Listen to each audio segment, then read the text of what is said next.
From the News Channel 5 Network, this is MorningLine.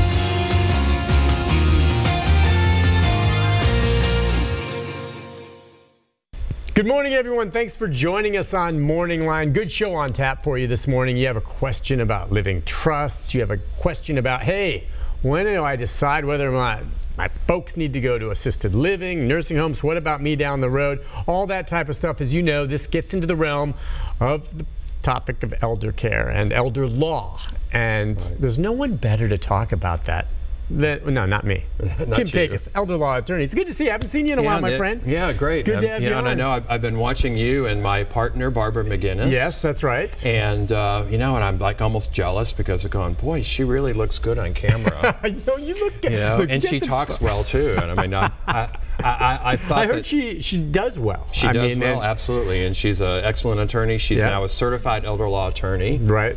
After 5 years of practice, you can apply for, and she took the exam and passed it the first time. It has like a pass rate of like 25%. Right. So, we're really very proud of Barbara, and she's well, you've brought her along. That's what you have. And the thing is, now the truth, and we want to talk about this, is your segment over the years you've been coming on is on MorningLine or Open Line, one of the most popular in terms of people just learning, and the feedback we get of folks that, let's face it, baby boomers are aging. There's a large audience for it, but it really is one of the more popular ones. And so you will continue to come on programs like this, and we'll open up the phone lines. We already have calls coming in for you now to take questions for you, but you have your own show now. Yes. Okay, wait. Takis McGinnis sounds like a pub, but no, it's Takis McGinnis Elder Care Law News Hour. Yes. It's a taped program, but you have a bunch of guests. Your first show, 10 guests. 10 guests, about 10 guests. And it airs beginning this Friday at 9 a.m. 9 a.m. right here on the Plus. Which is awesome. So you have your own show. Tell me about it. All right, so what will it be? I imagine it's just going to be more detailed program of experts. It's not taking phone calls, right? Right, not taking phone calls because, as you said, it's a taped program. Right. And what we decided was, so we met with the team here at Channel 5 and said, maybe your viewers would be interested in maybe a 12-month series about various topics of aging. Sure. Not just elder law, and it's not really about us, but it's about the Nashville community. We have guest in experts from the Nashville area that will come in and talk about various aspects of aging. So our first episode is about healthcare decision making, about end of life decision making. We have guests from hospice. We talk about what does it mean to to be in a nursing home and maybe you're not doing well and you're dying, or also from the perspective of the family. And as we were talking just before we came on about it, it's kind of interesting because the first show was about the end of things, but the next show we're going to be talking about sort of the beginning. There's a common perception, and we've talked about this a lot over the years on MorningLine about that aging is, well, you're healthy, and then you get sick and you go to a nursing home. Right. And I like to think about it now as the new aging, or modern aging. Right.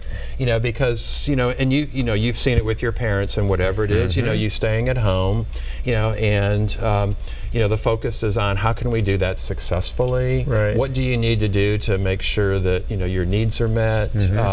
That you can take care of yourself. What are your options out there? All of those sorts of things. Well, there's options, meaning that it's not so much the old way of thinking, all right, I'm going to a nursing home, that's the end of the road. Right, exactly. Now, you may eventually end up staying at that nursing home, and that may be where or an assisted living facility, and that may be where you finally pass. But it doesn't have, there's so many more options, right? Is that what you're talking about? It's positive. You see, when I started doing this work, we could say, well, you'd spent maybe 3 years at home, 3 years maybe in assisted living, and then 3 or 4 years in a nursing home. Now, you're going to spend maybe 5 or 6 years at home, maybe 2 to 3 years maybe in an assisted living, and maybe you might spend maybe a year at the most in a nursing home. Which I like the way that sounds. Yes. Yeah, maybe it's still maybe a 10 to 12 year trajectory of aging if you start declining. But most of those years are going to be spent in a home-like environment, right? And not a nursing facility, right? And even the industry itself, that the nursing industry has had to evolve. is evolving and changing to be more of an addressing clients or their patients' acute care needs, right? Rather than being a residential facility for somebody for several years. Although there's still those. People are living longer, absolutely, right? Okay, yes. And physically, maybe they're in better shape. It depends. Some people are going to deteriorate faster physically. Right. Others are going to start losing it some mentally. Different needs for the two, correct? Exactly. I mean, obviously the Alzheimer's patients, things like that, memory loss, but some of them are still fairly fit. Fairly high, yeah. And see, that's interesting too, because why are they physically fit? Because they're eating better, and they're sleeping better. That's right. Exactly. Right. Exactly. That's the key to all that. Now, it's sad when there's not much you can do when someone starts going down. Everyone deteriorates at a different rate of speed from Alzheimer's, correct?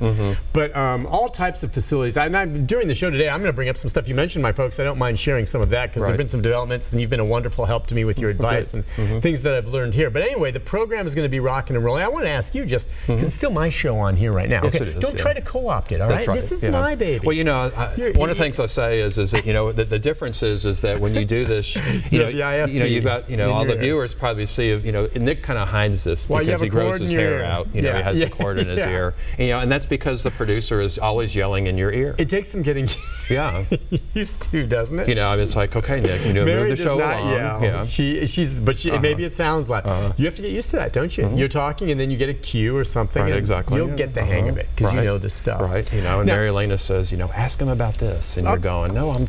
They'll have ideas, move you in a direction. Hey, that's the way it works. It comes from there, comes out here. That's right. From God's lips, into your ear. They're viewers like anyone else. Yes, giving us ideas. So what today?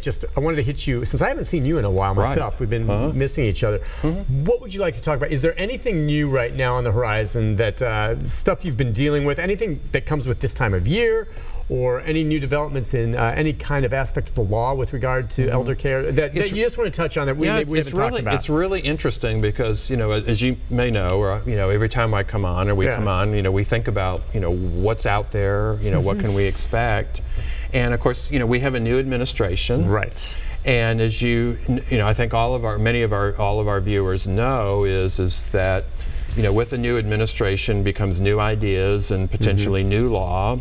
And right now there isn't much of that. Yeah. I don't know that the administration is going to be focusing on elder care. In fact, we were having a conversation yesterday at the office, and somebody was saying that there really isn't much talk about elder care. Would that have come under the umbrella? Did you pay attention?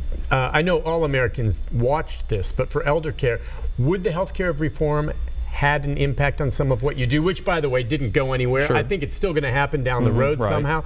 But were you watching any aspects of that with regard to some of your clients? We were, but see, part of it was, as you know, you have, the repeal thing became a repeal and put something else in place. That was what they wanted to do. Right. Whereas in the past it was always repeal, and a lot of us that were doing this are going, well, there were some good parts about that affected Medicare. Right. And maybe you don't really want to get rid of some of that because there are a lot of programs that the Affordable Care Act or Obamacare has in it, where the government says we want to do some testing about how some programs could make Medicare work better. Sure. So if you repealed the whole thing, then all of those programs, they're basically experiments. They're called demonstration projects. Would they also come out or not? And of course, nobody really knew. Right. So that would really, to me, be the major impact. And of course, there's also the prescription drug plan. Yeah. That they were getting rid of the donut hole by the year I think by 2020 that was also part of Affordable Care Act. So so whether that would have come into whether that would have been kept or not, I mean, who knows? Yeah, and that's the thing. We won't know until we see it. Yeah. Well, the other items, just to refresh folks, as they should know, and you just touched on a bunch of it. If you have questions this morning, it can be anything from, people. I get calls still sometimes. People asking, "What does Tim think about reverse mortgages?" Reverse mortgages, nursing home care. I was telling you, my folks are in the process of transitioning to assisted living. They happen to live in Boise, Idaho. And I was doing some research, and for whatever reason, Idaho is one state that has, I think, the third or fourth most affordable nursing and assisted care living facilities in the country. And they're still quality. I wonder why it would be less expensive there than some other places. I don't know. But moving into that and how you pay for it. And are there veterans benefits available to cover any nursing home care? There are veterans, well, yes. First of all, if you are service connected, let's say you have a disability that was as a result of your service. You know, and that puts you in the nursing home. Yes. All right. Now, my dad was, he was not injured, but he served in the Korean War. Right. And so he served, like for instance, your father served in the Korean War, so he would be entitled to perhaps some veterans benefits. They're called the veterans pension. Based on need? Based on need. Okay, because he may be okay now, but if at times later his money starts running low or whatever, that's when you would look into it? Or? Right. Well, part of it is that might be something that we would want to look into now, and we, you know, maybe that's something that we want to talk about is that should your mom and dad position themselves now so that in the future, if he needs benefits, you know, those benefits could be available to him. Okay, so you get going on it now? Yes. Okay. You could get started on it now. You just go through the VA?